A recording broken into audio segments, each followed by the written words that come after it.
मेरा प्रश्न बड़ा छोटा सा है और चूंकि वकालत से जुड़ा है इसलिए थोड़ा सा और महत्व का है हाँ, कि क्या धर्म की रक्षा के लिए हिंसा कहाँ तक उचित है? आपका बहुत अच्छा सवाल है। धर्म की रक्षा के लिए हिंसा कहाँ तक उचित है? जैन धर्म में हिंसा और अहिंसा की बड़ी व्यापक विवेचना। अहिंसा के अनुपालन के लिए दो स्तर बनाए गए, एक मुनि का और एक गृहस्थ का।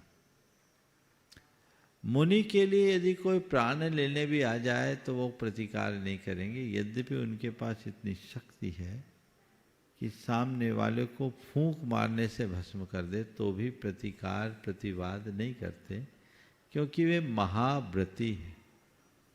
लेकिन एक गृहस्थ के लिए ऐसा उपदेश नहीं है।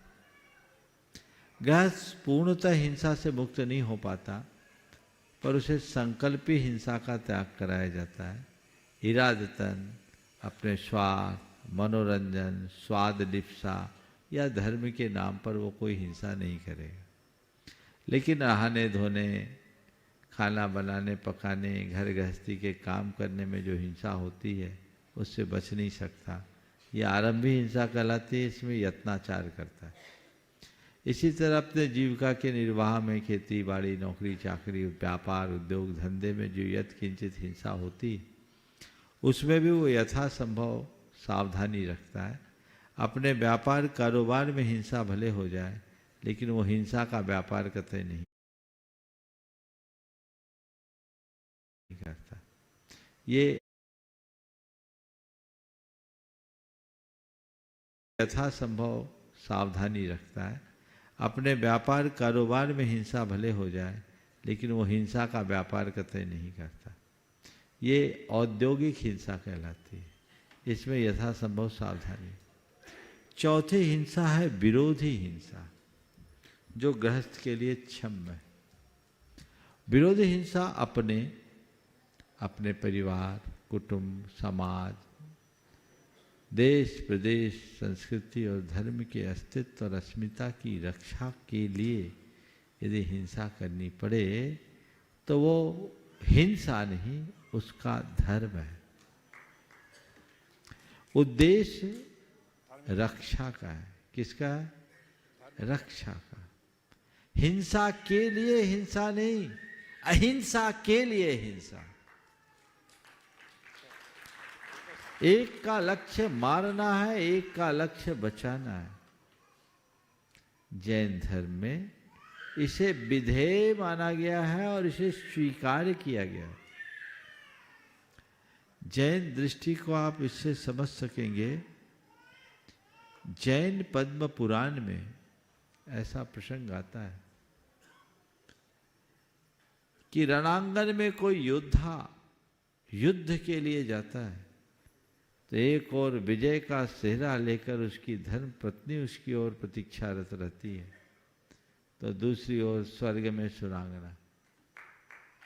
अगर विजेता बनकर आया तो उसकी धर्म पत्नी उसके गले में वरमाला डालेगी, और वीर गति को प्राप्त हो गया तो स्वर्ग की सुरांगना उसे भरेगी। तो ये इस बात का प्रमाण है कि ये हिंसा क्षम्य है। तो धर्म की रक्षा के लिए, धर्मी की रक्षा के लिए, संस्कृति की रक्षा के लिए, राष्ट्र की रक्षा के लिए आज सीमाओं पर जो जवान तैनात है ना, यत्किंचित हिंसा उनको करनी पड़ती है, पर वो धर्म कर रहे हैं, क्योंकि वो वहां खड़े हैं तो हम आप आराम से धर्म ध्यान कर पा रहे हैं।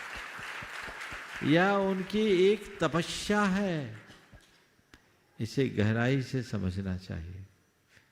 इसलिए हमारे देश में रक्षा की बात होती है,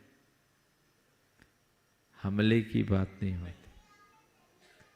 हम डिफेंस की बात करते हैं, एफेंस की नहीं। आक्रमण हिंसा है, प्रतिक्रमण नहीं। समझ गए? तो इस चीज को ध्यान में रखना चाहिए। हमारे यहाँ आबू के सेनापति व्रती श्रावक थे, युद्ध के मैदान में थे और उनका समय हुआ तो प्रतिक्रमण करने बैठ जाते थे। लोगों ने बोला ये क्या करेगा, तो उनने महारानी से कहा आप चिंता मत करिए, राणा से कहा आप चिंता मत करिए, जब मैं प्रतिक्रमण करता हूँ तो एक श्रावक रहता हूँ और जब बाहर आता हूँ तो एक योद्धा होता हूँ। उसने रुंड मुंड सुंड करके हजारों लोगों का संहार कर युद्ध में विजय दिलाया, क्योंकि अपने राष्ट्र की रक्षा करना उनका धर्म था। ये धर्म को समझकर हमें बात आगे बढ़ानी चाहिए।